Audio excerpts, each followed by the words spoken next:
नमस्कार। पेश है आज का महामुकाबला।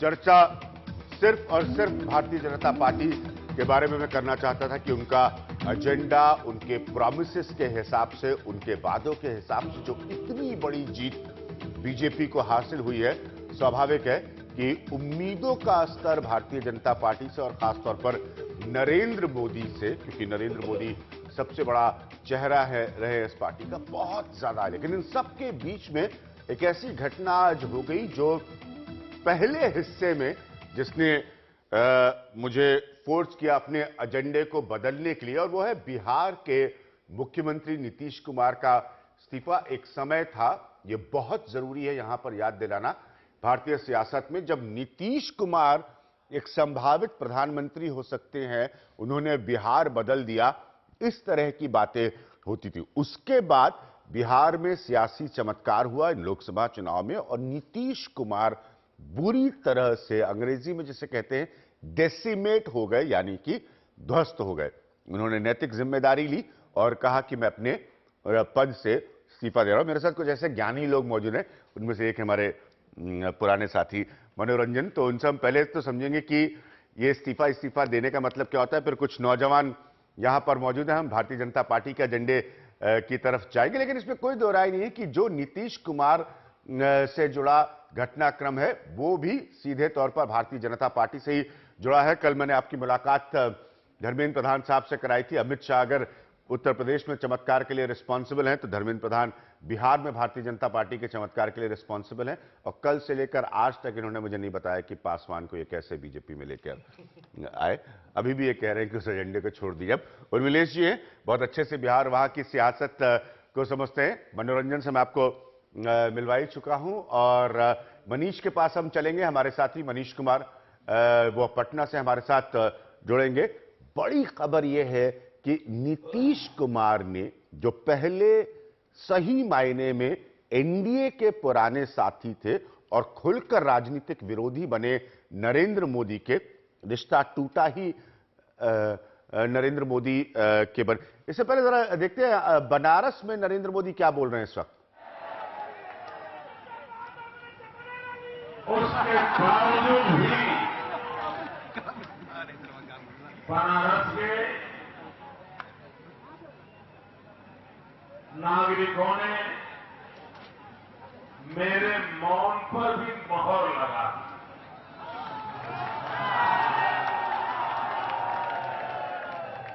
आपने मुझे इतना जन समर्थन दिया, इतना जन समर्थन दिया, और भारी बहुमत से मुझे विजयी बनाया। और उस इंसान को जो बनारस में 60 मिनट से ज्यादा समय नहीं दे पाया, और नामांकन भरने के बाद तो बड़ी मुश्किल से मैं कार्यालय पहुंच पाया, और उसके बावजूद भी आप लोगों ने जो आशीर्वाद दिए, मैं आज इस पवित्र धरती को भी नमन करता हूं, और इस पावन धरती पर बसे हुए सभी मतदाताओं का भी सर झुका करके नमन करता हूं, उनका धन्यवाद।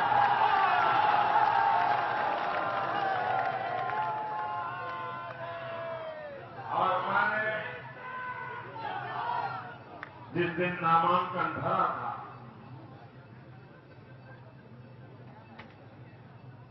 आपको मालूम है, जिसने चंद्रमा पर पहली बार पैर रखे थे,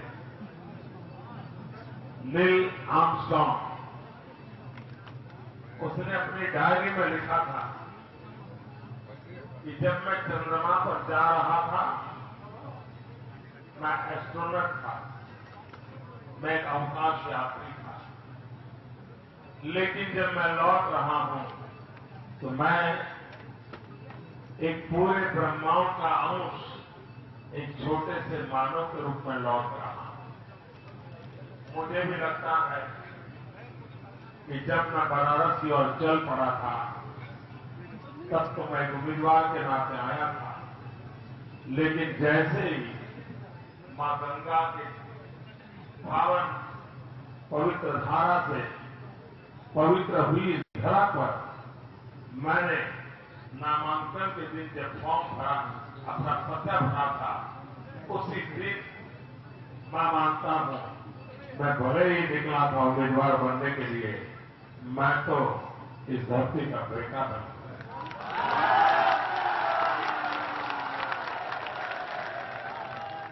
मां गंगा ने मुझे बुलाया, ये शब्द मेरे भीतर से उठे हुए शब्द थे। शायद वो शब्द भी नहीं थे, मेरे अंतर मन में चल रही एक आध्यात्मिक प्रवाह की शब्द रूपी वो अभिव्यक्ति थी। और मैं आज भी जब मां गंगा के चरणों में आया, उसको और अधिक गहराई से अनुभव कर रहा हूं। भाइयों बहनों, ये चुनाव के तो ये थे नरेंद्र मोदी जो बनारस में गंगा आरती के बाद लोगों को एड्रेस कर रहे थे। उसमें से कोई और खास अंश होगा तो हम आपको जरूर दिखाएंगे। हम अपने इस मसले पर आगे बढ़ते, जैसे मैंने कहा कि इन सब के बीच एक बड़ी पॉलिटिकल घटना हुई जब नीतीश कुमार ने अपने पद से इस्तीफा दे दिया। अब सारे जानकार लोगों को मैं आपसे मिला चुका हूं। भूपेंद्र यादव जी होंगे हमारे साथ भारतीय जनता पार्टी के। भारतीय जनता पार्टी के एजेंडे पर आएंगे, पर जरा नीतीश कुमार पर चर्चा कर ले। पंकज सिंह युवा नेता है भारतीय जनता पार्टी के उत्तर प्रदेश से, वो हमारे साथ होंगे। लेकिन नीतीश कुमार के मसले पर आगे बढ़ते हैं। कुछ सवाल जो है वो नीतीश कुमार के लिए हैं। अगर वो ग्राफिक्स हम आपको दिखा सके, बड़े सीधे और सरल सवाल हैं कि अगर वो हमको मिल सके। सबसे बड़ा प्रश्न यही है कि नीतीश कुमार ने इस्तीफा क्यों दिया। मनोरंजन, मैं आपसे शुरू करूंगा। क्यों दिया नीतीश कुमार ने इस्तीफा? क्या कन्वे करना चाहते हैं नीतीश कुमार? देखिए, नीतीश कुमार एकदम खालिश पॉलिटिशियन आदमी है, तो उन्होंने सोचा कि अच्छा मौका है, मुझे केवल 2 सीट मिली है तो मैं एक मैसेज देना चाहूंगा। ये सिंपल सा उन्होंने मैसेज दिया है। उन्होंने अपना इस्तीफा दिया है। कोई असेंबली को डिसॉल्व करने की बात नहीं कही है। उन्होंने कहा कि कल एक और सरकार बन सकती है, तो कल हो सकता है दोबारा मुख्यमंत्री बन जाए, अपना कैबिनेट दोबारा से बनाए। जो तत्व उनको लगते हैं कि गड़बड़ी कर सकते हैं उसको हटा देंगे। उनको मालूम है कि उनके कुछ लोग जो है बीजेपी के साथ बीजेपी के साथ संपर्क में है। उससे छुटकारा पाने के लिए एक कह सकते हैं पॉलिटिकल ड्रामा तो है ही। Political drama. धर्मेंद्र प्रधान, कितने लोग आपके साथ संपर्क में? आपके साथ बहुत लोग संपर्क में होते, उसका चुनाव भी आप जीत जाते, फिर भी नहीं बताते कि आप उनको संपर्क में कैसे लाए। देखिए, कोई ये छुपाने वाली बात नहीं है। उनकी कई दिग्गज भारतीय जनता पार्टी में औपचारिक शामिल हो चुके हैं। हाँ। उनकी मंत्रिमंडल में मंत्री सरकार को, मौजूदा सरकार को छोड़ के भारतीय जनता पार्टी की कैंपेनिंग करते हैं। जग जाहिर है, कई विधायक नाम लेने की, उसकी आंकड़ा बताने के लिए कोई आवश्यकता नहीं है। बिहार में सब जानते हैं कि ये नरेंद्र मोदी जी के नेतृत्व में कई सारे उनकी दिग्गज इस बार काम किए। आपके पास 38 विधायक पूरे कर लेंगे आप अपनी सरकार बनाना चाहेंगे? मैं उस विषय की, उस सौदेबाजी पे, आप सरकार बनाना चाहेंगे वहां पे? देखिए, मूल विषय आपने जो चर्चा सुनी नीतीश कुमार जी किए क्यों? अपने घर की घबराहट जो है, उनकी अंदर जो विद्रोह की स्थिति है, नीतीश कुमार जी की राजनीति को एक मौकापरस्त राजनीति उनकी लोग कह रहे हैं, उसके खिलाफ एक विद्रोह होने वाला है। उससे बचने के लिए उन्होंने एक नौटंकी किया है। उन्होंने एक ये मानना आपको कि उनका घर टूट गया था। लेकिन मनोरंजन के दोनों सवाल बहुत रेलेवेंट है। हम वापस आएंगे, वो सवाल पूछेंगे कि आप लोग सरकार बनाना चाहते हैं। उर्मिलेश जी, बहुत जल्दी से, क्या नीतीश कुमार का घर बिखर गया था? अब उनको कुछ ना कुछ तो फेस सेविंग चाहिए। ये जो पॉलिटिकल ड्रामा है जो फेस सेविंग उनको देता है। मैं कुछ देर पहले मनोरंजन को सुन रहा था हमारे चैनल पे, दिन में जब ये खबर आई थी, तो मनोरंजन ने बड़ा उसको एक पॉइंट उसमें रखा था। वो सवाल मैं आपसे पूछूंगा कि इस बहाने नीतीश कुमार ये कहना चाहेंगे, भाई मैं तो बड़ा सीधा सच्चा ईमानदार किस्म का नेता हूं, देखिए मैं नैतिक जिम्मेदारी लेता हूं, और पीछे से फिर कोशिश करें कि अपने घर को सुधार लें। देखिए, पिछले कुछ दिनों से, कुछ महीनों से बल्कि यूं कहा जाए, नीतीश कुमार जो भी दांव चलते हैं वो उल्टा पड़ जाता है। भारतीय जनता पार्टी से उच्च नैतिक आदर्शों, धर्मनिरपेक्षता के ध्वजवाहक के तौर पे उन्होंने इस्तीफा दिया, अलग किया अपने को एनडीए से, और उन्होंने सोचा कि ये बहुत बड़ी एक मिसाल बनेगा, सेकुलरिज्म के वो फिर से एक उत्तर भारत में ध्वजवाहक बनेंगे। पड़ गया उल्टा। ठीक इसी तरह से मैं नहीं जानता कि ये उल्टा पड़ेगा सीधा, ये तो भविष्यवाणी का विषय है जिससे मैं बिल्कुल यकीन नहीं करता, यानी ज्योतिष और भविष्यवाणी में। लेकिन एक राजनीतिक पत्रकार होने के नाते, एक पॉलिटिकल कमेंटेटर होने के नाते मैं ये समझता हूं कि वाकई वो बहुत ही बैड शेप में उनका विधायक दल था। कई लोग बाहर हो गए थे। जिस मंत्री का नाम लिया उनके पति चुनाव लड़ रहे थे, वो नहीं, वो अपने पति के चुनाव के लिए कैबिनेट, बहुत ही बड़े पद पर बैठी एक महिला मंत्री ने इस्तीफा दिया और कहा कि अच्छा, वो भी बड़े जेन्युइन कारण थे। उनके पति पार्टी के बड़े महत्वपूर्ण कार्यकर्ता हुआ करते थे जब नीतीश कुमार समता पार्टी में थे। उस वक्त से उनको, उनके पति को कभी तवज्जो नहीं मिली और वो अपने राजनीतिक कैरियर के ऐसे दौर में थे जब उनको लगता था कि इस उम्र में उनका क्या होगा। पत्नी को तो मंत्री पद मिल गया, लेकिन वो जो जेन्युइनली एक पॉलिटिकल एक्टिविस्ट है उनको कुछ नहीं मिला। उनको कुछ नहीं मिला। तो मेरा ये कहना है कि आज की तारीख में ऐसे न जाने कितने विधायक हैं जो बाहर जाने को तैयार थे, और अगर उन्होंने इस्तीफा दिया तो उन्हें विधानसभा भंग करने की भी सिफारिश करनी चाहिए थी, जो नहीं उन्होंने किया। कल विधायक दल, एक सेकंड, कल विधायक दल की बैठक है। अगर विधायक दल की बैठक में फिर से कहा जाए कि भाई आप बने रहिए, आप नहीं रहेंगे तो हम कहां रहेंगे, तो अगर वो फिर से शपथ ग्रहण करते हैं तो इसका मैसेज बिहार की जनता में एक नाटक के तौर पे जाएगा और इसको माना जाएगा कि कभी इतिहास ट्रेजेडी के रूप में रिपीट करता है, कभी वो फार्स बन जाता है। अगर ये फार्स है तो ये महंगा पड़ेगा नीतीश के लिए। और एक बार माफ कीजिएगा, वो कर चुके हैं।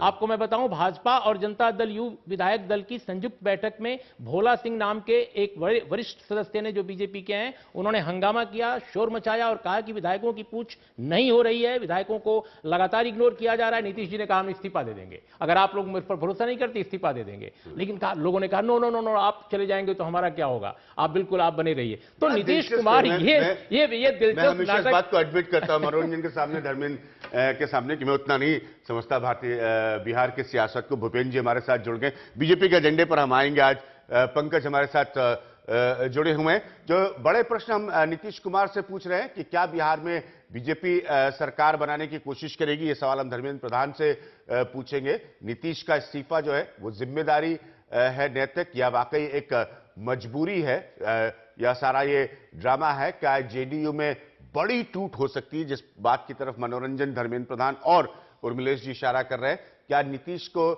लेकर जेडीयू के भीतर असंतोष बढ़ा है? तो ये कुछ मौलिक प्रश्न है। क्या बिहार में जल्दी ही चुनाव कराए जाएंगे? अक्टूबर की एक संभावित समय की चर्चा हो रही है। मनीष कुमार हमारे साथ मौजूद है। मनीष, इन सारे प्रश्नों में से किसका उत्तर आप देना चाहेंगे?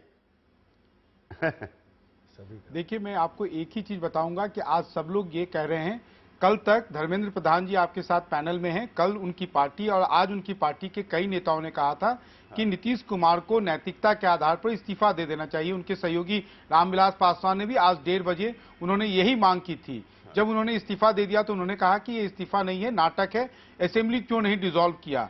अगर वो असेंबली डिसॉल्व करते, उसके पीछे दो कारण है विज्ञान। एक तो बिहार में 2005 फरवरी में चुनाव हुआ था, हंग असेंबली आई थी, लालू यादव ने अपना दबाव देकर उस असेंबली को डिसॉल्व करवा दिया था। बाद में नवंबर में चुनाव हुआ, एनडीए को बहुमत मिली और लालू यादव आज के दिन तक यही कहते हैं कि उनसे सबसे बड़ी राजनीतिक भूल हुई उस विधानसभा को भंग कराना। दूसरी बात, आपने अरविंद केजरीवाल का एग्जाम्पल देखा। लेकिन अगर नीतीश कुमार इस्तीफा देते हैं नैतिकता के आधार पर, तो लोग कह रहे हैं कि उन्होंने ड्रामेबाजी की। ये ड्रामेबाजी से ज्यादा मैं कह सकता हूं कि राजनीतिक पैंतरेबाजी है, क्योंकि जो विरोधी उनसे हर घंटे इस्तीफा मांग रहे थे, अब वो एक तरह से बैकफुट पे हैं। दूसरी, उनकी पार्टी के अंदर, जैसा कि सब लोग जानते हैं, कुछ न कुछ विधायक हैं, कई आप बैकफुट पे एक जो मनीष पॉइंट रख रहे हैं, मैं मनोरंजन से इस पर रिएक्शन लूंगा कि अब वो मनीष का ये कहना है कि आप उसका उनसे कहते अब हट जाए, अब हट जाए, अब हट जाए। जब वो हट गए तो आप कह रहे हैं कि वो अभिज्ञान जी, डिबेट को इस प्रकार से गुमराह मत करिए। ठीक है, मैं मनीष जी का आदर करता हूं। हाँ। लेकिन नैतिकता अगर नीतीश जी में रहती, हाँ। तो जिस दिन वो साझा सरकार में गठबंधन तोड़े, 2013 जून में, उस दिन वो नैतिकता की ताक दे के इस्तीफा दे देते। नहीं, मनीष का एक पॉइंट है कि कल तक आप इस्तीफा मांग रहे थे, जब उन्होंने दे दिया, विधानसभा भंग क्यों नहीं किया? हाँ। अगर क्या उनको अकेले मिला था क्या, या साझा सरकार को मान्यता मिली थी? आप नैतिकता की बात कहते हो, एक माइनॉरिटी सरकार चलाते हो, आरजेडी को तोड़े हो, कांग्रेस की मदद से, कांग्रेस के साथ चुनाव लड़ते हो और कांग्रेस की मदद से सरकार चलाते हो, आपकी क्या नैतिकता बची है? विधानसभा क्यों नहीं भंग किया? आज चुनाव करो, मुझे लगता है इतनी भी नैतिकता की उम्मीद नहीं करनी चाहिए किसी नेता से कि ये चाहते हैं तुरंत चुनाव हो जाए। विधानसभा भंग कर दो। हाँ। वो उतना वो तो बेवकूफ- चाहेंगे उनके जिस तरह की सीटें लेकर आए धर्मेंद्र प्रधान जिस तरह की सीटें लेकर आए तो चाहेंगे चुनाव तुरंत हो ये तो जाए। चाहेंगे कल चुनाव हो जाए, लेकिन नीतीश कुमार ने इतनी बिहार कच्ची की गोलियां जनता थोड़ी चाहती छोड़ी है। हाँ। बिहार की नीतीश कुमार भी जनता तो पॉलिटिशियन है, वो हम- चाहेंगे हम एक साल बाद वापस चुनाव हो। मनीष कुमार के पास चलते हैं। ये इंटरेस्टिंग। तो मनीष, आपको फिर क्या लगता है कि नीतीश कुमार का अगला कदम क्या होगा? आपने लालू यादव वाला उदाहरण दिया कि वो ये मानते थे कि उनसे बहुत बड़ी राजनीतिक भूल हो गई विधानसभा को उस वक्त भंग कराने की। सब लोग जानना यही चाहते हैं स्वाभाविक तौर पर, फिर नीतीश कुमार का अगला कदम क्या होगा आपके हिसाब से मनीष?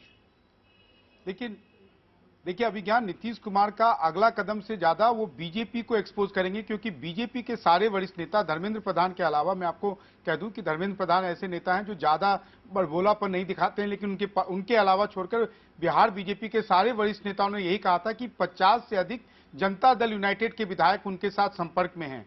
तो अब कल शाम में जो विधायक दल की बैठक होगी तो उसमें देखना यह होगा कि जो 50 विधायकों का दावा कर रहे थे वो 50 विधायक सही में हैं या केवल दावा किया जा रहा था। दूसरी बात यह है, एक जो दूसरी संभावना है कि जनता दल विधायक दल की बैठक हो, एक बार फिर से नीतीश कुमार के ऊपर दबाव डालकर उनको फिर से नेता चुना जाए। तीसरी एक बात है, शरद यादव ने दिल्ली में आज कुछ बयान दिया है। उस बयान में कुछ भी, जैसा शरद यादव का हर बयान होता है जिसमें जवाब कम होता है, सवाल ज्यादा होता है, काफी कुछ उन्होंने हिंट्स किया है कि कल कुछ बड़ा होगा, कुछ रीअलाइनमेंट ऑफ फोर्सेज होगा। ये रीअलाइनमेंट ऑफ फोर्सेज क्या होगा अभिज्ञान में नहीं बता सकता हूं, लेकिन मैं एक सच्चाई बता सकता हूं कि आज की शाम सब लोग चाहते हैं कि यहां पर असेंबली डिसॉल्व हो जाए, एक्सेप्ट एक आदमी और एक दल, वो है आरजेडी और लालू यादव। लालू यादव किसी भी हालत में नहीं चाहते हैं कि यह सरकार जाए या यहां पर असेंबली डिसॉल्व हो। उसका एक बड़ा कारण यह है कि वो चाहते हैं कि नीतीश कुमार के सरकार का जो टर्म है वो पूरा टर्म पूरा करे, और इसके लिए हो सकता है कि अगर फ्लोर ऑफ द हाउस पे अगर ये समर्थन देखा जाए या बहुमत साबित करना हो तो उस समय अगर आरजेडी सरकार को समर्थन ना करे तो एब्सटेन करेगी, और एब्सटेन करके वो नंबर जो है पूरा, वो जो मेजोरिटी का नंबर है वो पूरा कम हो जाएगी। मैं एक बात आपको और बता देता हूं कि बीजेपी के साथ जब पिछली साल जब नीतीश कुमार विश्वास मत ले रहे थे तो बीजेपी के कई विधायक नदारद थे, उस समय बीजेपी ने बायकॉट किया था। जब वोटिंग की बात आई थी तो बीजेपी के विधायकों ने बायकॉट किया था।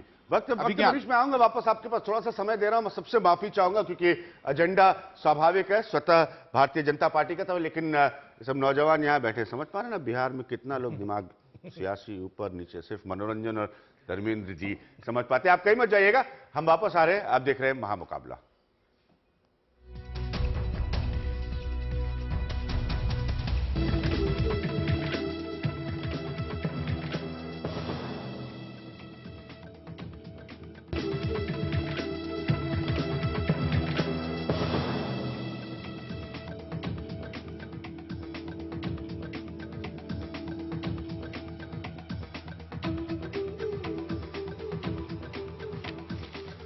तो बिहार की स्थिति पर हम वाकई नीतीश कुमार के गंभीर ऑप्शंस क्या हैं? अली अनवर साहब हमारे साथ मौजूद है। सर, थोड़ा सा वक्त कम है, क्या करेंगे नीतीश कुमार, या आप लोग क्या चाहते हैं क्या हो?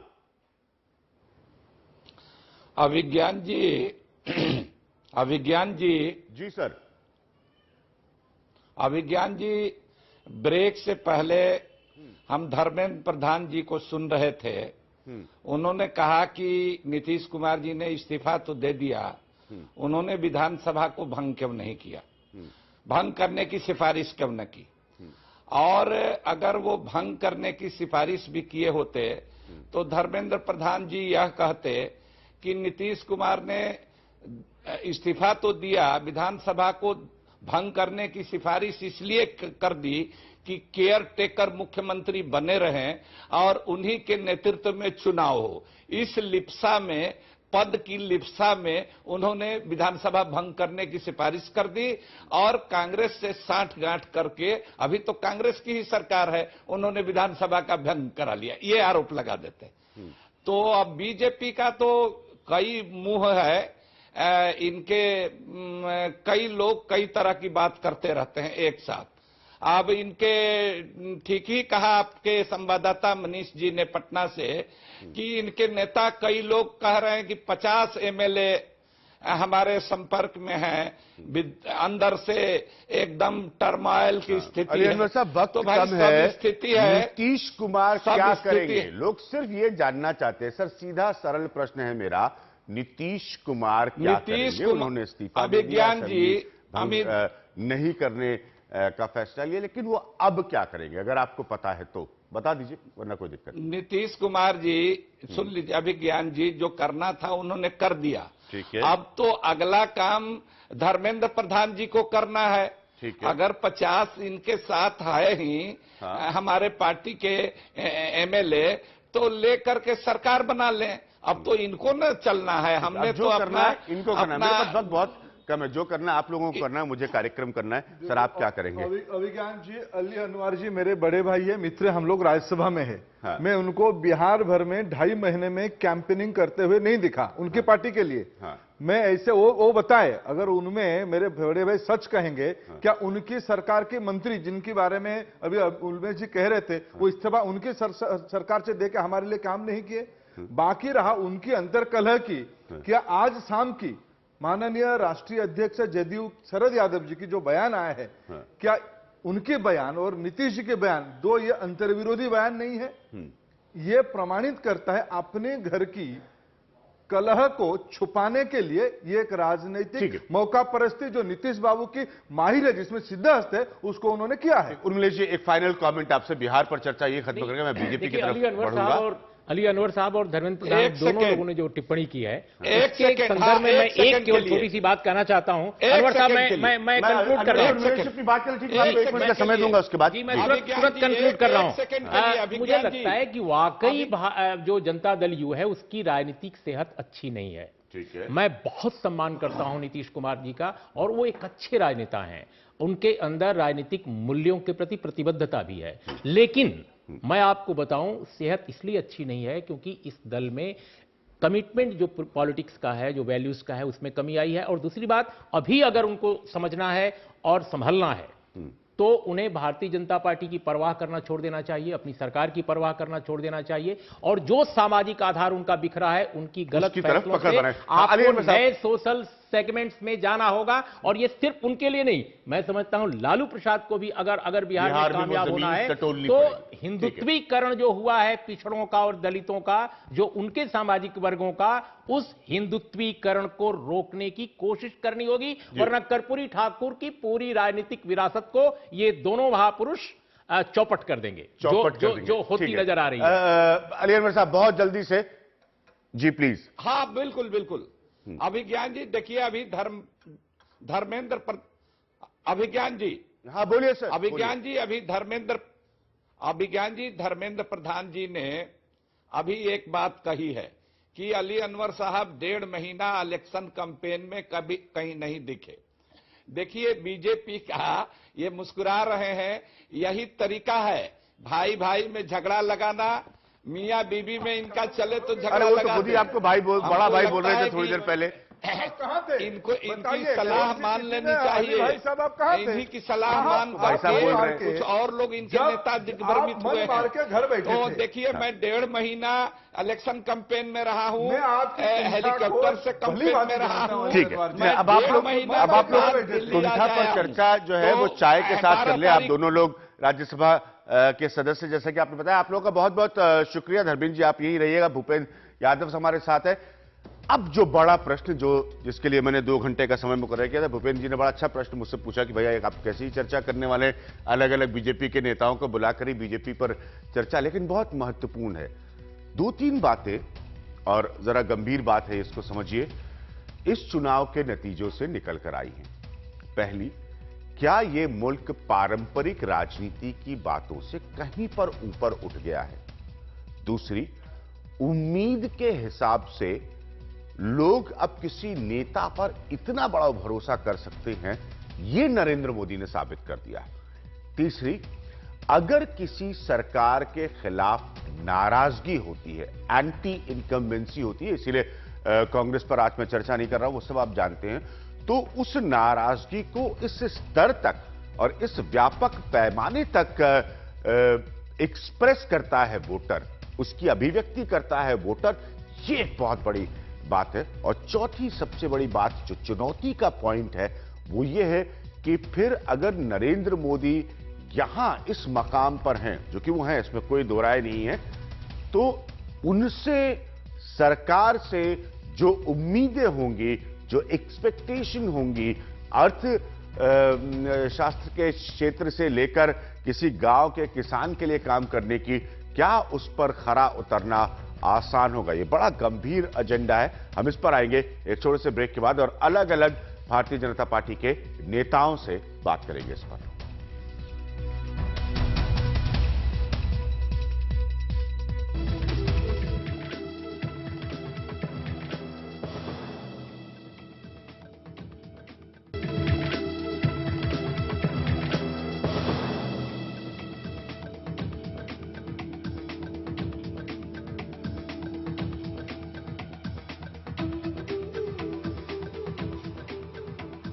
तो थोड़ी गंभीर चर्चा।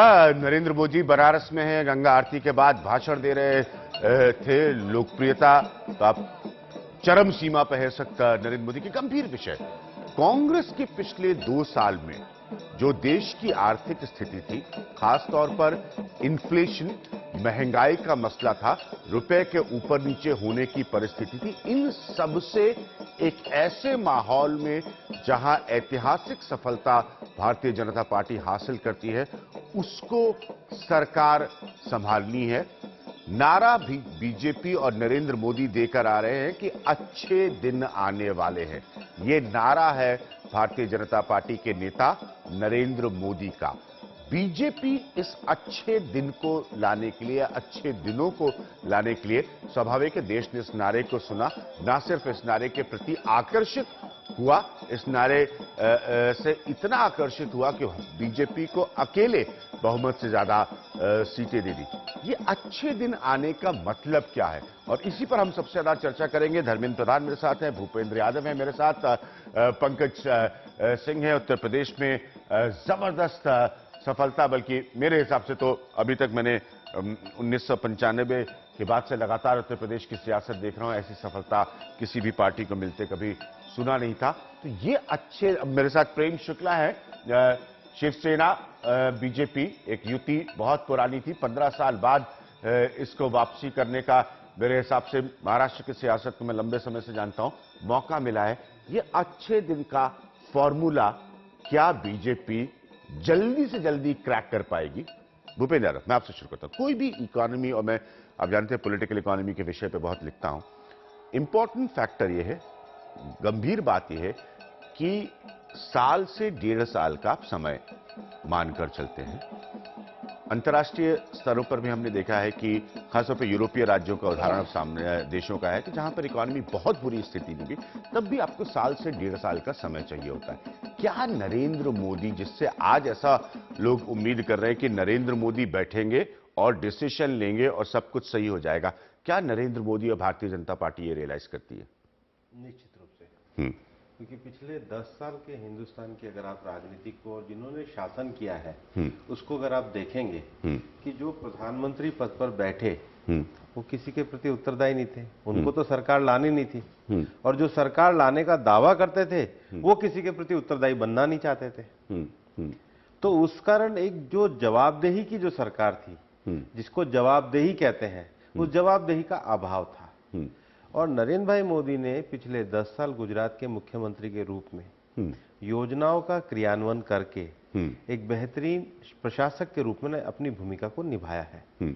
और हम जो कह रहे थे कि देश की जनता, देश एक राज्य नहीं है, देश एक राज्य नहीं है, अब ये डिबेट बहुत गंभीर मसले पर आ गया है। हाँ। लेकिन देश के लिए उत्तरदायी और जवाबदेही सरकार बनाने के लिए मनोनीत प्रधानमंत्री नहीं, निर्वाचित प्रधानमंत्री होने चाहिए, जिनके पास अपनी दृष्टि, अपनी प्रशासनिक कुशलता और निर्णयों को लागू करने की एक अडिग और अटल उनका जो एक स्वभाव है, उसको निर्णयों को लागू करने की जो क्षमता है, क्रियान्वयन क्षमता है, प्रशासनिक दक्षता है, उसकी आवश्यकता है। लोगों ने नरेंद्र भाई मोदी के नेतृत्व में उसको देखा है। हाँ। और निश्चित रूप से आप दोनों लोग बहुत अच्छे वक्ता है, आप और भूपेंद्र यादव।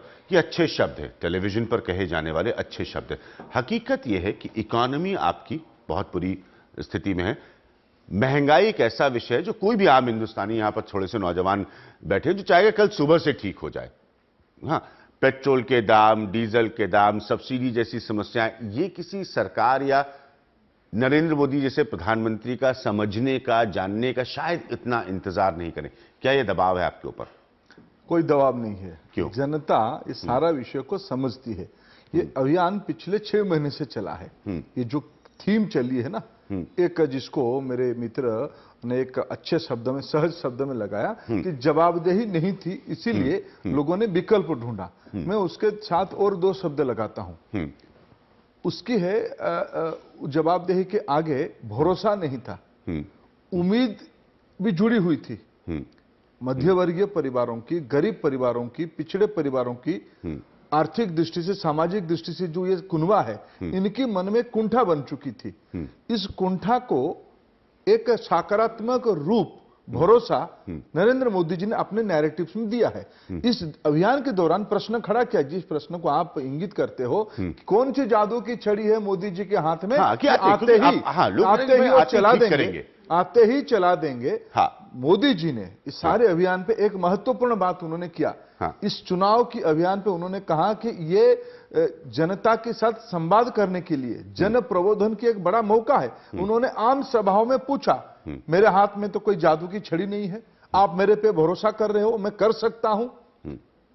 आपने बाकी लोगों को 60 साल दिया, मेरे को आप 60 महीने दोगे। ये संवाद, ये स्वीकृति, ये भरोसा, ये उम्मीद वो लेकर आए हैं, जनता से लेके आए। इसलिए जनता उनको सारे चीज को मन बनाते हुए ये भरोसा जताया।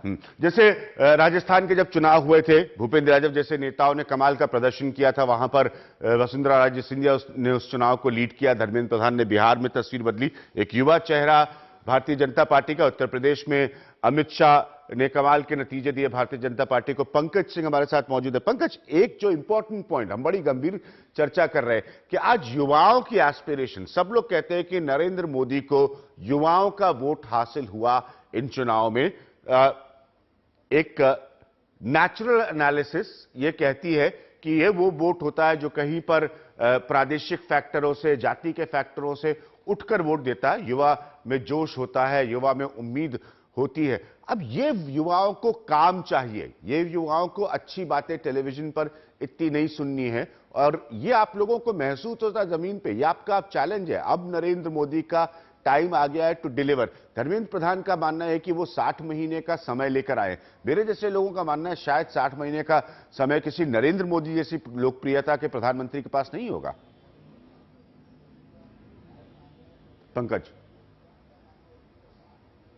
बिल्कुल, मैं ये मानता हूं कि जो ये जनादेश जनता ने दिया है, ये एक परिवर्तन के लिए है, और भारतीय जनता पार्टी के एक जो पॉजिटिव एजेंडा था, डेवलपमेंट का एजेंडा था, एक गुड गवर्नेंस का एजेंडा था, और नरेंद्र मोदी जी ने जो उनका प्रूवन ट्रैक रिकॉर्ड था, उस पर भरोसा करके जनता ने उनको अपना ये जबरदस्त जनादेश दिया है। और 1984 के बाद पहली बार कोई नॉन कांग्रेस गवर्नमेंट बहुमत में आज हमारे 2014 के चुनाव में हमारे देश को मिली है।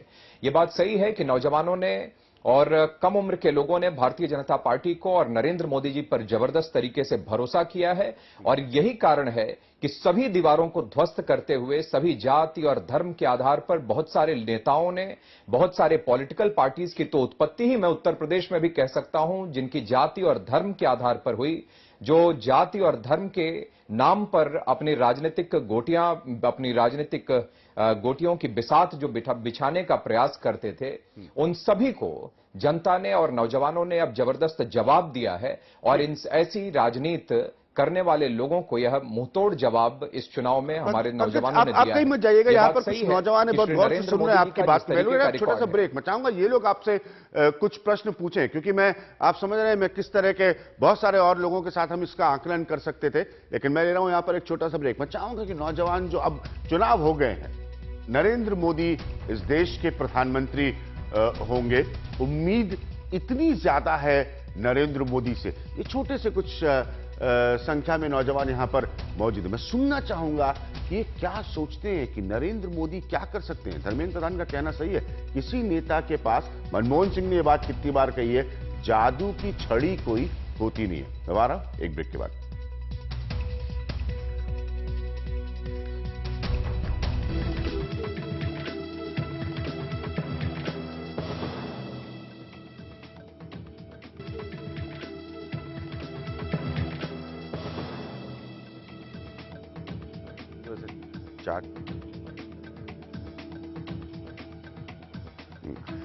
तो हाँ पंकज, आप अपनी बात पूरी कर रहे थे, मैं माफी चाहता हूं, मुझे एक ब्रेक लेना पड़ा। पॉइंट बड़ा क्लियर है पंकज कि युवाओं का वोट मिला है नरेंद्र मोदी को। युवा जो होता है, और उसके बाद मैं कुछ प्रश्न भी लेकर आऊंगा, वो थोड़ा रेस्टलेस होता है, तो उसको इतना इंतजार करने की आदत नहीं होती है।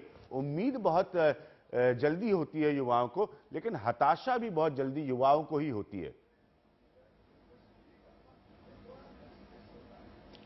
बिल्कुल बिल्कुल, इसीलिए मैं इसी बात पर आ रहा था कि श्री नरेंद्र मोदी जी का जिस तरीके का रिकॉर्ड रहा है, जिस तरीके से काम करने की उनकी एक प्रणाली है, वह सभी चीजों को बहुत पहले से ही बहुत सारी चीजों का वह एक रोड मैप तैयार कर चुके होते हैं। और मैं पूरे विश्वास से मैं कह सकता हूं कि जो बातें उन्होंने देश की जनता के समक्ष पिछले 6-8 महीने में कही हैं देश की जनता के सामने, उन सब विषयों पर बिल्कुल उन्होंने अपना एक रोड मैप तैयार किया हुआ है और उनके मन में, उनके मस्तिष्क में पंकज, जैसे मैंने धर्मेंद्र जी से, भूपेंद्र जी से पूछा, अच्छी बातें बिल्कुल, लेकिन नौकरी रोजगार, ये नंबर्स हैं जिस पर लोग यूपीए से बहुत डिसअपॉइंट हुए, बहुत निराश हुए।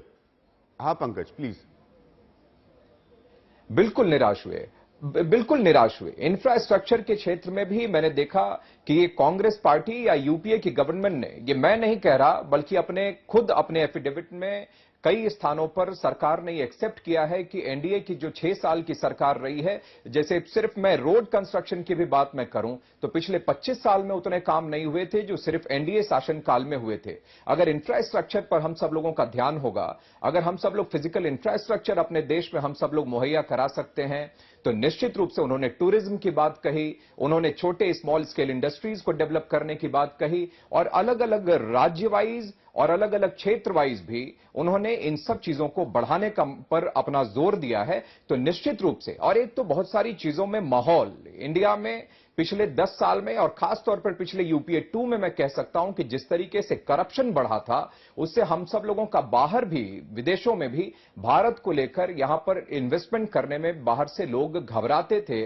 और लगता था लोगों को कि यहां पर उनका इन्वेस्टमेंट सेफ नहीं है। तो इस वजह से बाहर से इन्वेस्टमेंट्स भी नहीं आए। महंगाई एक बहुत बड़ा आप लोगों को सचेत कर दूं कि ये बहुत गंभीर विषय है। मैंने जो बड़े इंडस्ट्रियलाइज्ड इलाके हैं इस मुल्क के, जहां पर औद्योगिकरण हो चुका है, उनकी भी यात्राएं की हैं, तो ग्रोथ यानी कि तरक्की, क्योंकि ये बात बार बार मनमोहन सिंह तकरीबन हर अपनी दूसरी स्पीच में दोहराते थे। ग्रोथ का मतलब, तरक्की का मतलब मूलतः नौकरी मिल जाना नहीं होता है। यानी कि इकोनॉमी में बहुत सारे उसके अंश हैं, उसके भाग हैं जिसकी बड़े बड़े एनालिस्ट स्टडी करते हैं, लेकिन कहीं पर भी ये नहीं कहा जाता कि पक्के तौर पर अगर किसी इलाके की तरक्की हो रही है तो वहां पर लोगों को नौकरी मिलना तय है। ये सब बहुत गंभीर चुनौतियां हैं नरेंद्र मोदी और एनडीए की सरकार की। मैं वापस आ रहा हूं इन्हीं प्रश्नों के साथ एक छोटे से ब्रेक के बाद।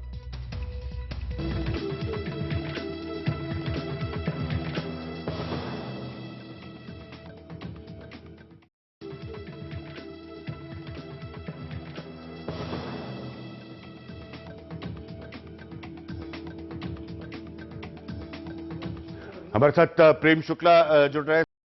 विषय है कि जिस तरह का हमेशा कहा जाता है जब सरकारें बदलती है कि पिछली सरकार ने हमको क्या दिया, जो पिछली सरकार से मिला है उसको ध्यान में रखते हुए जो उम्मीदों की पिच है नरेंद्र मोदी के लिए वो बहुत ज्यादा हाई है। और उसमें जो सबसे बड़ा हिस्सा मैं मानता हूं वो मध्य वर्ग की महंगाई की तकलीफ का है, पेट्रोल का है, सब्सिडी जैसी समस्या का है, गांव में किसानों के लिए तमाम योजनाओं के पहुंचने का है। हर समस्या का समाधान एक दिन में ना कोई प्रधानमंत्री कर सकता है ना सरकार कर सकती। ये सारी खाली जो है वो हमारे पुराने मुंबई में मित्र हैं अनिल कपूर, उनकी कोई पिक्चर आई थी मुझे बताया जाता है, तो उसमें वो कूपर की फिल्म में कोई केजरीवाल जैसे टाइप का नायक टाइप का कैरेक्टर हुआ था। इसे फिल्मों में होता है।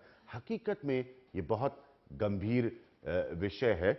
बीजेपी ने अपना मैनिफेस्टो सामने रखा है, बहुत सारे मसलों पर उन्होंने नीतिगत तरीके से अपने बयानों को रखा है, जिनका मकसद है ये बताना कि जो जो आर्थिक फैसले या जो जो फैसले देश की जनता के हित में उनके हिसाब से कांग्रेस की सरकार नहीं कर पाई, वो कर सकते। कुछ नौजवान मेरे साथ मौजूद, अगर आप लोग में से कोई प्रश्न पूछना चाहता हो, जिनसे कोई भी एड्रेस करना उनको आप पूछ सकते हैं। हाँ बताइए, आप किनसे पूछना चाहते हैं? सर, मैं बीजेपी से क्वेश्चन है कि अभी नवंबर में नरेंद्र मोदी जी को मैं फॉलो करता हूं, और नवंबर में उन्होंने फिक्की में एक अच्छा, जो ट्विटर या फेसबुक पे फॉलो करते हैं आप? हाँ नहीं सर, मैं वैसे ही फॉलो करता हूँ ना। अच्छा, फिक्की में जो वुमेन्स चैम्बर है, उसमें उन्होंने कहा था कि हमें 5 साल 7 साल लग गए कांग्रेस के भरे गड्ढों को, गुजरात में जो गड्ढे कहिए थे कांग्रेस ने उसे भरने में। हाँ। और उसके बाद मैंने गुजरात में विकास किया। तो क्या जो ये 60 महीने मांगे हैं नरेंद्र जी ने, वो 5 साल उन गड्ढों को भरते रहेंगे तो विकास कब होगा फिर? क्या 5? हाँ धर्मेंद्र जी, ये कहने का एक तरीका है, लहजा था। ठीक है, गड्ढे भी भरे जाएंगे, हाँ, नई उम्मीदों को भी अटेंड किया जाएगा। हाँ, गड्ढे भी भरे। हाँ, कुछ एक दूसरे को माइक पास करिए। मैं हाँ प्लीज, आपका सवाल। सर, मेरा सवाल धर्मेंद्र सर से है। हाँ। कि बीजेपी का जो इस बार का स्लोगन था, सुनने में बहुत अच्छा लग रहा था, अच्छे दिन आने वाले हैं, इसका एग्जैक्ट मीनिंग क्या है? क्या कल से सबको जॉब मिल जाएगी?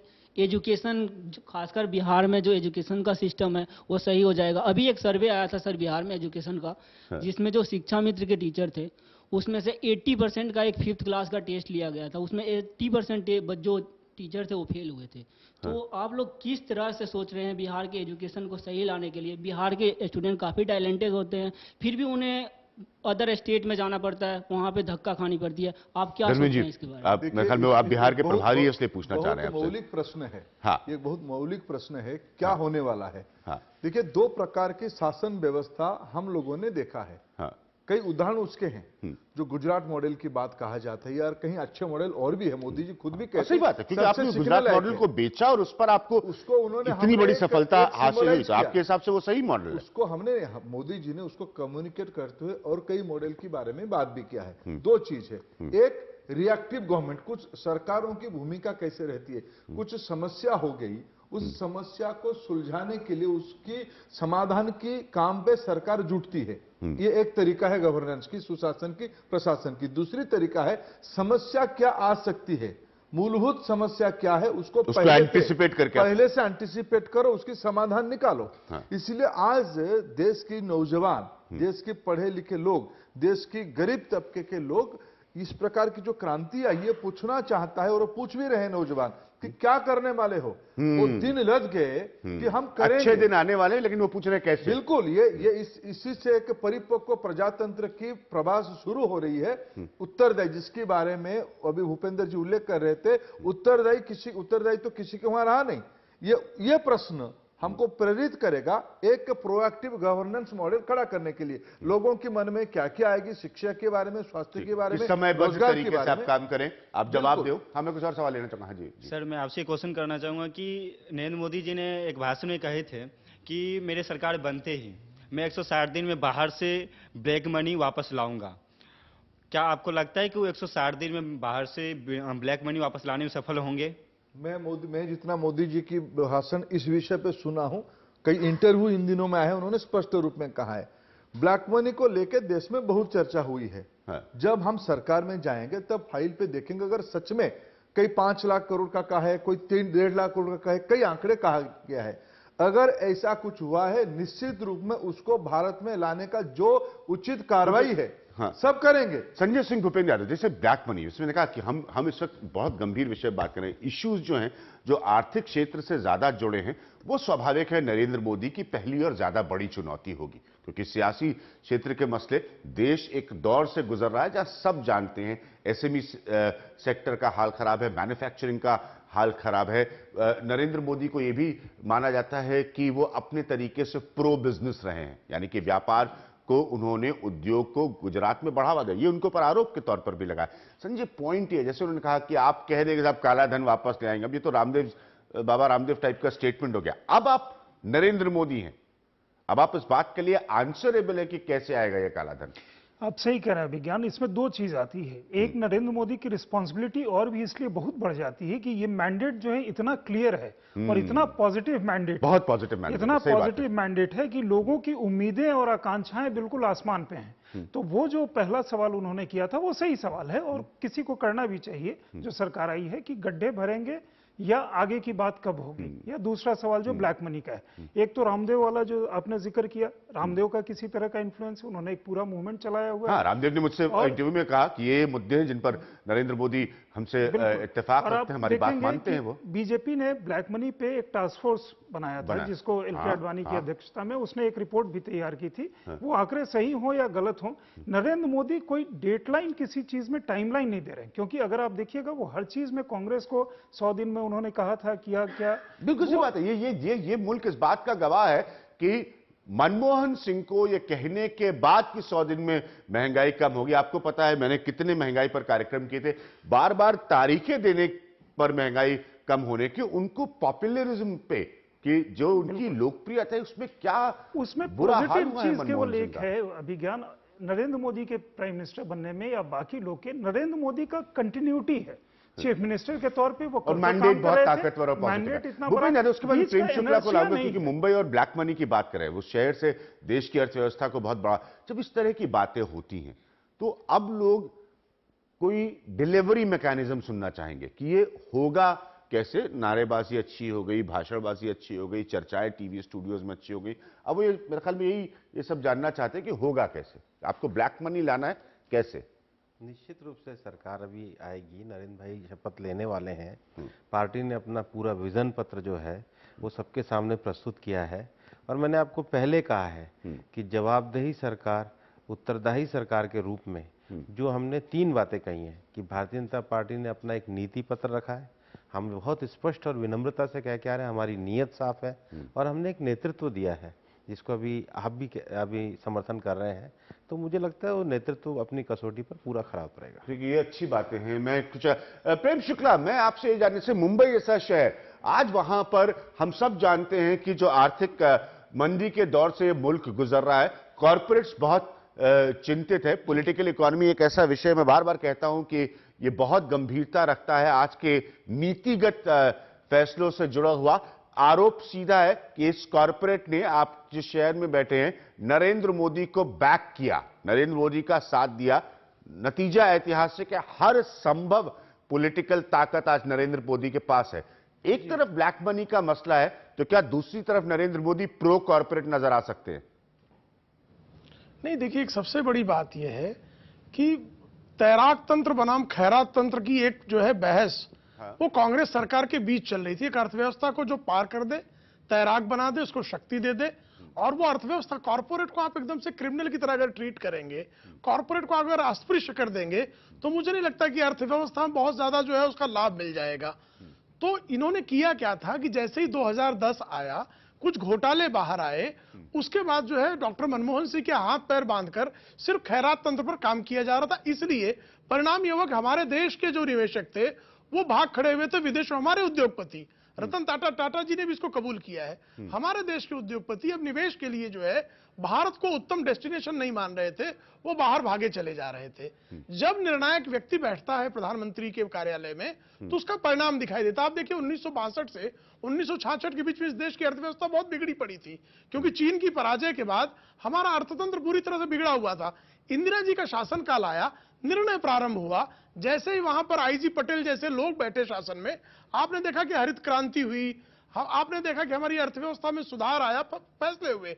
1987 से 1991 का दौर देखिए, 1987 में जैसे बोफोर्स आया, उसके बाद सरकार का जो है निर्णय क्षमता समाप्त हो गई थी। 2 सरकारें उसके बीच में, विश्वनाथ प्रताप सिंह की, चंद्रशेखर की सरकारें आई, हमारा सोना तक गिरवी रख दिया गया। जैसे ही doctor Manmohan Singh finance minister बने, उनके पीछे जो है नरसिंह राव पूरी मजबूती के साथ खड़े हुए, अर्थव्यवस्था को सुधारने की दिशा में एक निर्णायक कदम हुआ। यही स्थिति जो है 2010 से 2014 के बीच में हुई। डॉक्टर मनमोहन सिंह कर सकते थे बहुत कुछ, लेकिन उन्होंने जिन्होंने नियुक्त किया था, उन्होंने प्राधिकार ही नहीं दिया, उनके हाथ पैर बांध दिए। उनको जल्दीबाजी इस बात की थी कि राहुल गांधी को किसी तरह हमको फिर से प्रधानमंत्री कार्यालय में ले आना है। उसका परिणाम पूरे देश को झेलना पड़ा। ठीक है, हमारे देश में मैं समझ रहा हूं, नरेंद्र मोदी जी आपसे पूछा था क्योंकि आप जी मुंबई के और मुंबई से रिलेशनशिप, जो इंडस्ट्री है उससे रिलेशनशिप की, उससे रिश्ते की एक बहुत अहम भूमिका होगी। भारतीय जनता पार्टी के एक और बहुत सीनियर लीडर रविशंकर प्रसाद जी हमारे साथ जुड़े। रविशंकर जी, हम जिस मसले पर चर्चा कर रहे हैं, ये इस हिसाब से बहुत गंभीरता का है कि जो कांग्रेस की लेगेसी से आर्थिक समस्याएं आपकी सरकार को मिलने वाली हैं, उसमें एक बहुत बड़ी चुनौती होगी, चैलेंज होगा आप लोगों के लिए, नरेंद्र मोदी के लिए खासतौर पर। लोगों को इस ऐतिहासिक जीत के बाद उनसे बहुत उम्मीद है कि वो समस्याओं का समाधान दे दें। क्या ये कम समय में संभव होगा? क्या ये सबसे बड़ी चुनौती है? पेट्रोल से लेकर डीजल तक की समस्याएं, महंगाई, ये सब कि क्या टाइम फ्रेम हो पाएगा इसका?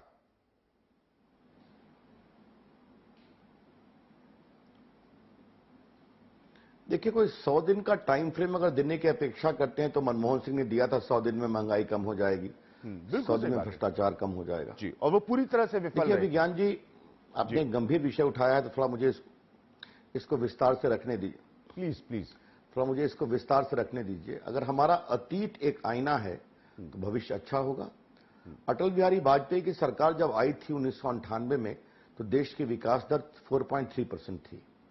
उसके बाद क्या होता है?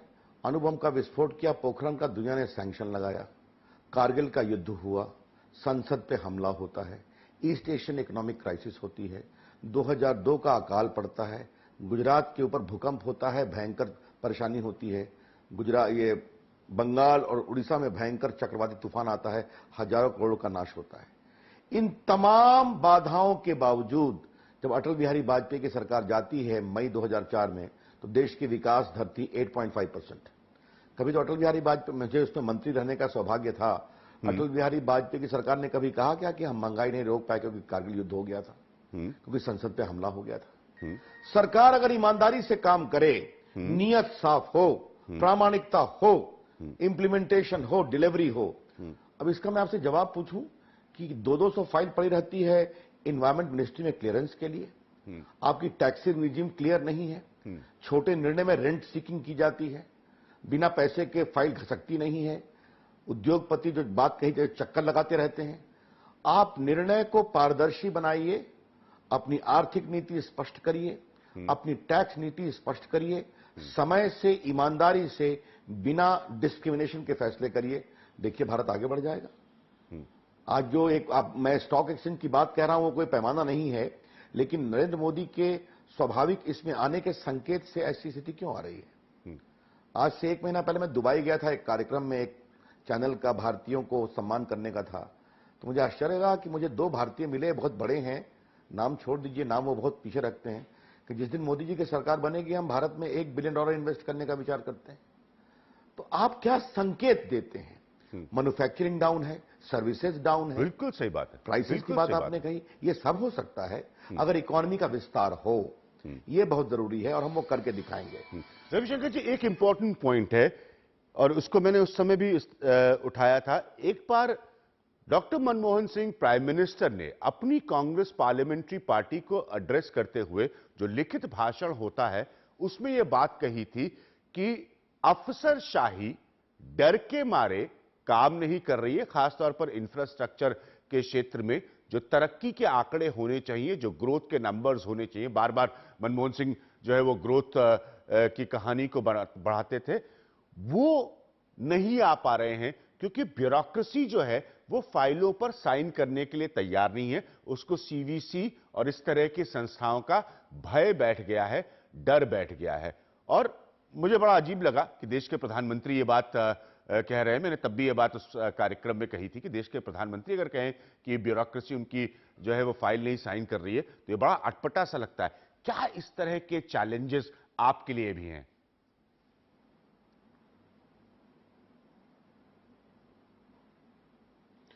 होंगे, अगर आपकी नीयत साफ होगी तो नहीं होंगे। लोकतंत्र चलता है पॉलिटिकल लीडरशिप से। अगर पॉलिटिकल लीडरशिप अपने निर्णय को ओन करेगी तो ऑफिसर्स खड़े खड़े होंगे। अगर पॉलिटिकल लीडरशिप कोयला खदानों की आवंटन करेगी धांधली करके तो अफसर घबराएंगे। अगर 2G के वितरण में भ्रष्टाचार होगा तो अफसर बिल्कुल परेशान होंगे, और होना भी चाहिए। यही तो मैं बात कह रहा हूं जी। पॉलिटिकल फैसले मंत्री करें। आपने 80 ग्रुप ऑफ मिनिस्टर्स बना दिया तो आप उसमें काम नहीं होता है। तो मैंने एक पहली बात कही, पारदर्शी तरीके से प्रामाणिक फैसला समय के अनुसार, बिना भ्रष्टाचार और बिना डिस्क्रिमिनेशन के, तो लोग को लगेगा और एक बात मैं और कहता हूं, मंत्री जब होते हैं, सरकार जो होती है, तो सरकार के अंदर यह हिम्मत होनी चाहिए कि यह काम हो सकता है, यह काम नहीं हो सकता है। जब आप ये करना शुरू करेंगे तो बिल्कुल अच्छा काम होगा और होना भी चाहिए। अटल बिहारी वाजपेयी के समय में तमाम कठिनाइयों के बावजूद साल भर में 4,500 किलोमीटर नेशनल हाईवे बनता था, वो घटकर 1,000 किलोमीटर हो गया। आपको बताऊं, पिछले वर्ष मैंने कभी चर्चा आपसे की है कि मेरे प्रश्न के उत्तर में दिसंबर 2013 में देश के सड़क मंत्री ने स्वीकार किया कि पिछले साल सिर्फ एक पब्लिक प्राइवेट पार्टनरशिप का हम कॉन्ट्रैक्ट दे पाए, क्योंकि 15 बार नोटिस निकाला, लोग आए ही नहीं, फिर लोग आप पे विश्वास। ये बात बिल्कुल सही है फैक्चुअली कि हाईवेज के ऊपर मैंने एक कार्यक्रम किया था चुनाव के दौरान, सबसे अच्छे आंकड़े एनडीए के समय के हैं नेशनल हाईवे कनेक्टिविटी पर। जी रविशंकर जी, एक लास्ट पॉइंट आपसे पूछना चाहता हूं, आप जैसे व्यक्ति से बहुत इंपॉर्टेंट है कि मध्य वर्ग का हिंदुस्तान जो था, मैंने भी तकरीबन 15,000 किलोमीटर से ज्यादा की यात्रा की अलग अलग राज्यों से देखते हुए, मध्य वर्ग का हिंदुस्तान सबसे ज्यादा नाराज लगा कांग्रेस से महंगाई के विषय पर। महंगाई का विषय आप जानते हैं, मैं इसको बहुत सालों से उठा रहा हूं।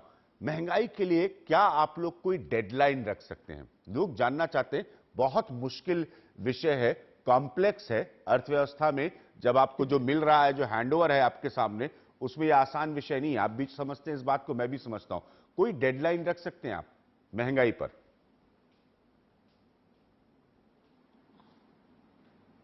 देखिए, आपने सही कहा, देश की आर्थिक स्थिति बहुत खराब है, लेकिन हम सुधारेंगे, यह हमारा वादा है।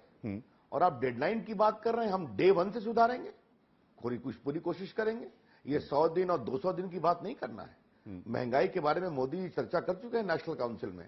सप्लाई साइड को ठीक करना, एक इन्फ्लेशन एड्रेसल फंड बनाना और बाकी पूरे चीजों को फैसला करना। मैं आपसे एक सवाल पूछता हूं, देश में अंडा क्यों महंगा है? देश में सब्जी क्यों महंगी है? ये तो बाहर से नहीं आती है। मक्खन क्यों महंगा है? दूध क्यों महंगा है?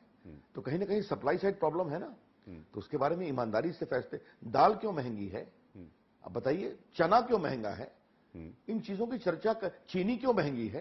ये तो हिंदुस्तान में बहुत होती है। तो क्या आयात निर्यात के प्रॉब्लम में समस्या है? क्या सप्लाई साइड में प्रॉब्लम है? क्या वेयर हाउसिंग में प्रॉब्लम है?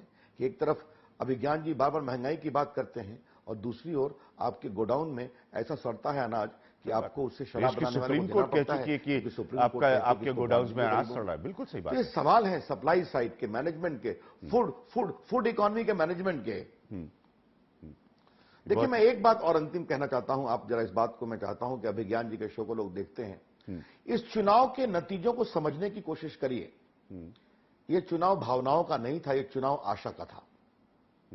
बीजेपी को पूरा बहुमत खुद मिले और छोटी बात करने वाले, सांप्रदायिक बात करने वाले, बिहार में बीजेपी 31 जीते, नीतीश कुमार 2 पर आ जाए, लालू प्रसाद 3 पर आ जाए, मुलायम सिंह यादव सिर्फ 580 में जीते, मायावती कुछ नहीं जीते और बीजेपी 80 में 73 जीते और लाखों के मतों के अंतर से जीते। महाराष्ट्र में बीजेपी 48 में 42 जीते एनडीए के साथ और बीजेपी 24 लड़े और 23 जीते महाराष्ट्र में। देखिए, ये बड़े गंभीर सवाल हैं, इसको समझने की कोशिश करनी चाहिए। देश ने आशा के साथ दिया है। नीतीश कुमार सरीखे लोग जो नफरत की बात करते थे मोदी जी के खिलाफ, उनकी ये हार हुई है। जनता ने पनिश किया है कि तुम भारत सरकार के नहीं हो। अरविंद केजरीवाल कहां है? आम आदमी पार्टी दिल्ली से खड़े हुए, 7 सीट हार गए बुरी तरह से। तो इस देश की राजनीति का, और देखिए एक उदाहरण मैं देके बात समाप्त करूंगा। मैं चाहता हूं देश के सामने बात जानी चाहिए। ये प्रिया दत्त मुंबई से लड़ रही थी, तो कई लोगों के नामों की चर्चा थी। तो कई लोग कहे कि सुनील दत्त की पुत्री हैं, हमारा संबंध था, उनकी एक फीलिंग है हार जाएं। तो अपने स्वर्गीय प्रमोद महाजन की पुत्री पूनम महाजन को टिकट दिया गया, उसने बहुत हिम्मत से लड़ी, 2 लाख प्लस वोट से जीते। ये मूड है देश का। इस मूड को समझना चाहिए कि देश ने कितनी आशा से और नकारात्मक पॉलिटिक्स, चाहे नीतीश कुमार हो, लालू प्रसाद हो, मायावती हो या मुलायम सिंह हो या अरविंद केजरीवाल हो, जो शब्दों का प्रयोग किया उन्होंने काशी में मोदी जी के खिलाफ। मैं चाहता हूं अभिज्ञान सवाल पूछे उनसे।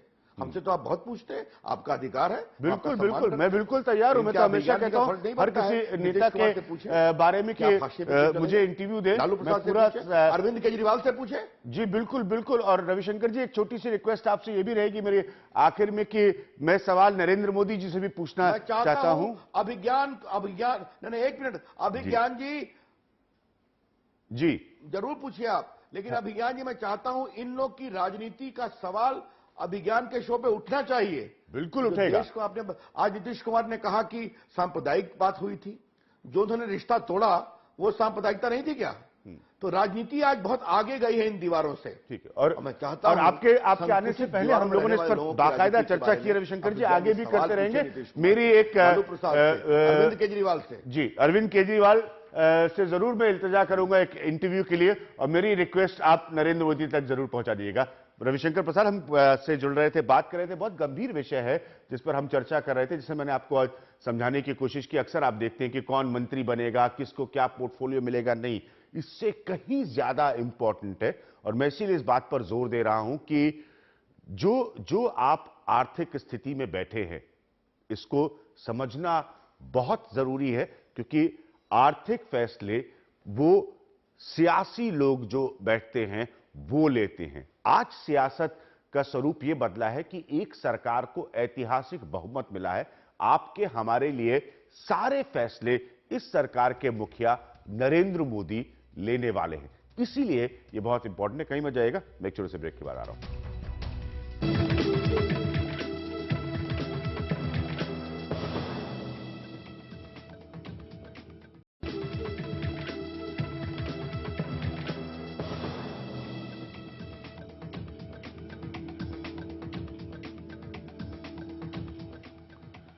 तो ये बड़े गंभीर, हमें बस वक्त बहुत कम है। अगर आप नौजवानों से कोई सवाल पूछना चाहता हो यहाँ पर, हाँ आप सबका प्रश्न किनसे?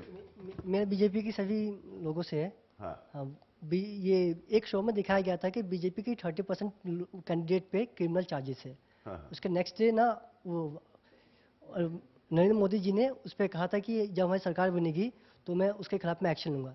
क्या नरेंद्र मोदी इसके खिलाफ एक्शन लेंगे? क्रिमिनलाइजेशन इन पॉलिटिक्स, सियासत का अपराधीकरण, यही है ना विषय आपका भूपेंद्र जी? एक तो बार बार हमने कहा है, फास्ट ट्रैक कोर्ट के विषय में कहा है, और जो हमने कहा है उसको पूरा करेंगे। जो आपने कहा उसको पूरा। बड़ा इसमें दिक्कत भी, आप लोगों ने एक चीज मैनिफेस्टो में कही है कि आप जो होर्डर्स होते हैं, जो जमाखोरी करते हैं, उनके खिलाफ स्पेशल कोर्ट्स बनाएंगे। बड़ी पारंपरिक व्यापारियों के समर्थन की पार्टी है, कहीं आपका पारंपरिक समर्थन गड़बड़ तो नहीं हो जाएगा उसमें? सबका साथ, सबका विश्वास लेकर सब कार्यों को पूरा। चुनाव हो गया? नहीं, चुनाव नहीं, घोषणा पत्र हकीकत है, वो संकल्प। एक सीरियस पॉइंट है, एक सीरियस पॉइंट है, गंभीरता से ले रहे हैं। धर्मेंद्र प्रधान, जैसे आप एक समय पर कहते हैं कि आप काले धन से लड़ेंगे। हम सब जानते हैं ये मुल्क एक पैरेलल इकोनॉमी की समस्या से सालों से जूझ रहा है, ये कोई आज की प्रॉब्लम नहीं है। एक बड़ा स्पेसिफिक प्रश्न उन्होंने पूछा। हाँ, मैं कहा ना, फिर मैं उत्साहित होता हूं, मेरे को मैंने पुलकित महसूस करता हूं कि आज के प्रजातंत्र में ये क्वेश्चन मार्क लगती है, ये प्रश्न पूछा जाता है। शायद मैं एक राजनीतिक कार्यकर्ता के नाते दावे के साथ कहूं कि ऐसा एक नेता नरेंद्र मोदी जी ने कहा कि मैं सुप्रीम कोर्ट को अनुरोध करूंगा कि एक जो कानून बनी है, जिनके नाम पे गंभीर मसला है, जिनके नाम पे केस है, 1 साल के अंदर मैं प्रधानमंत्री अगर जवाबदेही देश मेरे को देती है, मैं सुप्रीम कोर्ट को कहूंगा 1 साल के अंदर सारे लोगों के ऊपर केस जो बनी है वो फैसला हो। आइदर वे, अगर गलत है उनको बरी कर दिया जाए, अगर सही हो आरोप उनको सजा दिया जाए। मेरे पार्टी के लोग भी उसके अंदर रहेंगे, उनको अनसीट किया जाए, नए व्यक्ति चुन के जाए। मैं आजाद भारत में इतने ईमानदार क्रांतिकारी बयान कोई नेता ऑन रिकॉर्ड करोड़ों जनता के सामने कहे हुए कहीं नहीं दिखा। ये हमारी ये एक प्रतिबद्धता है। ठीक है, एक प्रतिहार बहुत जल्दी। हमारा सवाल सभी से है कि बहुत सारे काम कागजों पे होते हैं और कागजों पे ही सीमित हो जाते हैं, तो उसमें कुछ इम्प्रूवमेंट होंगे या वो कागजों पे ही सीमित रह जाएंगे? भूपेंद्र, ये टिपिकल समस्या है। मैं संजय आपसे ही पूछूंगा कि कांग्रेस की तो सबसे आखिरी के सालों की तो सबसे बड़ी समस्या है ये कि खूब योजनाएं, और इसमें कोई दो राय नहीं, हर पार्टी को अधिकार है उसकी सरकार को।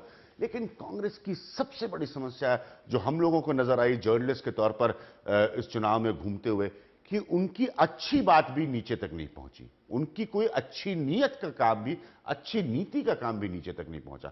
ये समझते हैं डिलीवरी मैकेनिज्म जो होता है, कहना बहुत आसान होता है कि आप जवाबदेह होइए, लेकिन ये बहुत बड़ी समस्या है इस मुल्क की। देखिए, जिनको जनता ने हरा दिया, उनकी कार्य पद्धति पे अब टिप्पणी नहीं, लेकिन एक वास्तविकता मैं आपको बताना चाहता हूँ कि पिछले 10 सालों में कांग्रेस के जो नेता श्रीमान राहुल गांधी जी थे, उन्होंने कोई जिम्मेदारी और जवाबदेही लेके कोई काम नहीं किया।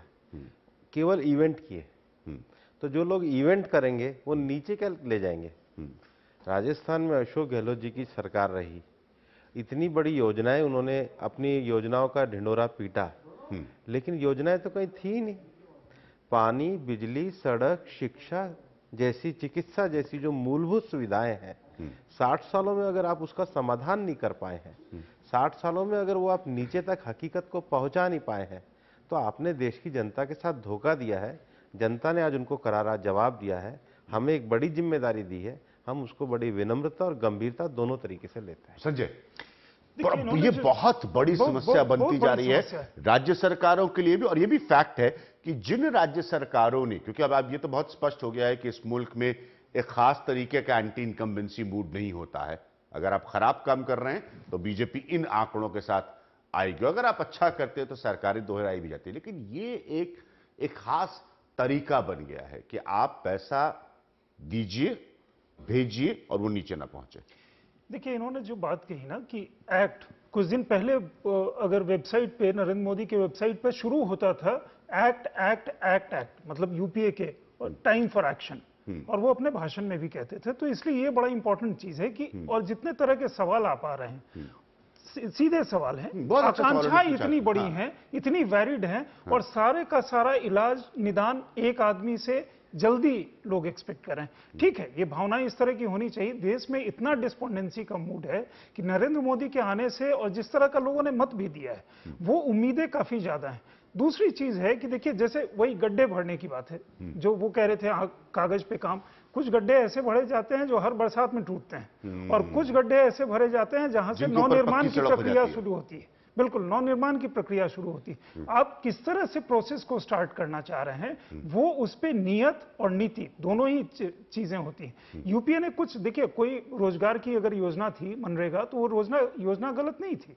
उस योजना को अगर आप किसी एसेट से अगर लिंक कर दें, या फूड सिक्योरिटी काफी पहले से पीडीएस का सिस्टम चला रहा है, जिसका लाभ इनके प्रदेशों ने उठाया और दोबारा सत्ता में वापस आए जीत करके, अगर उसको किसी और ढंग से किया जा सकता है क्या? प्रॉब्लम क्या होती है जब लैंड एक्विजिशन बिल जैसा कोई एक्ट आता है जो एंटी इंडस्ट्री बहुत अच्छा से हो जाता है। मैं सोच ही रहा था कि कैसे इस तरह के विषय को उठाऊं। इनके लिए इतना चैलेंजिंग होगा ये कि इंडस्ट्री के कॉन्फिडेंस को कैसे वापस लाएं, कि वहां लैंड एक्विजिशन को, क्योंकि इनके साथ समस्या थी कि उसको पॉलिटिकली इनको सपोर्ट करना था, और उसमें 2-4 और भी अपनी तरफ से अमेंडमेंट मूव करने थे, ताकि लगे कि नहीं, ये किसान विरोधी नहीं है। लेकिन उसमें इंडस्ट्री को और बिजनेस को काफी समस्याएं हैं, किसी और लोगों के लिए भी हैं। तो ये कहां से शुरू करेंगे? क्योंकि देखिए, एक फर्क है, अभी 2014 में यूपीएस 1 जब आई थी तो उनको एनडीए की अच्छी विरासत की इकोनॉमी मिली थी, इनको एक दूसरे, इसीलिए मैं ये 2 घंटे का कार्यक्रम कर रहा हूं। ये बहुत बिल्कुल सही बात है। और यूपीए 1 के फैसले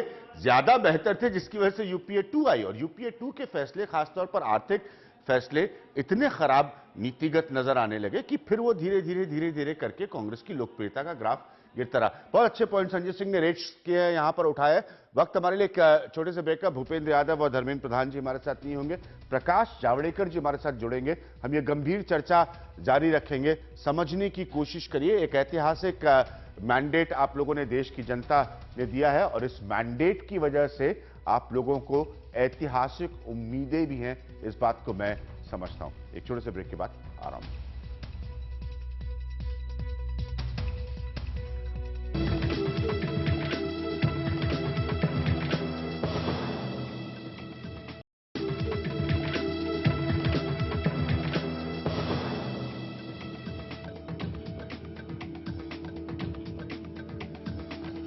भारतीय जनता पार्टी के एक और वरिष्ठ नेता प्रकाश जावड़ेकर हमारे साथ जुड़ रहे हैं इस वक्त प्रोग्राम में। आप देख रहे हैं कि लगातार मैं बहुत गंभीर विषय को उठा रहा हूं कि सरकार से नरेंद्र मोदी की इतनी बड़ी और बीजेपी की ऐतिहासिक जीत के बाद उम्मीदें बहुत होंगी कांग्रेस की तरफ से। आर्थिक मसलों पर खासतौर पर मैं उस पर फोकस कर रहा हूं, जो समस्याएं हैं उसका हल ढूंढ के देना होगा बीजेपी को, समय प्रतिबद्धता दिखानी पड़ेगी इन सब मसलों पर।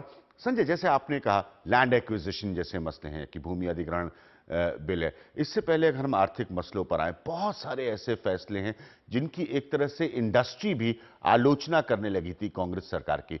मैं यही प्रश्न प्रकाश जी से भी पूछूंगा, सबसे पहली और बड़ी चुनौती क्या होगी?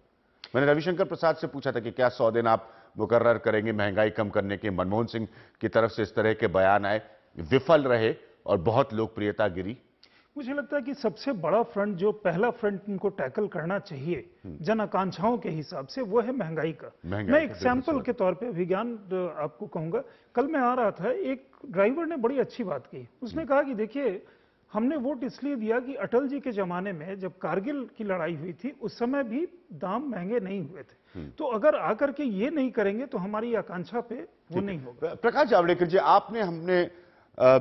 आप इस विषय को, पॉलिटिकल इकोनॉमी को समझते हैं। हमने कितने कार्यक्रम किए होंगे महंगाई के विषय पर। साथ साथ प्रकाश जी, लगता है आपको, और इसमें कोई दो राय नहीं है कि मध्य वर्ग का भारत हो, गरीब भारत हो, मैंने भी बहुत यात्रा की, सबसे ज्यादा आक्रोशित अगर उसने महसूस किया कांग्रेस की सरकार के खिलाफ तो वो महंगाई के मसले पर। पहली बात, क्या ये आपकी सबसे बड़ी चुनौती है? दूसरी बात जो मैं रविशंकर जी से पूछी थी, आपसे भी पूछूंगा कि क्या कोई समयबद्ध तरीका आप इस पर अपनाना चाहेंगे महंगाई पर? महंगाई ये निश्चित रूप से लोगों को सबसे चुभने वाली समस्या थी, लेकिन ये पूरे कांग्रेस के जनविरोधी नीतियों का एक परिणाम था।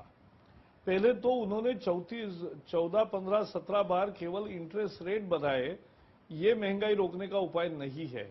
महंगाई रोकने का उपाय आता है सप्लाई साइड मजबूत करने से, तो वो एक कदम है। दूसरा कदम है कि मार्केट खोलने से, माने मार्केट के जो एपीएमसी के नियम है, आज भी पूरा भारत एक मार्केट नहीं है, वो एक दूसरा तरीका है। किसान को न्याय देकर भी ग्राहक को सस्ते में मिल सकता है, ये हम जल्दी एस्टेब्लिश कर सकते हैं, मैं सब में नहीं जाऊंगा।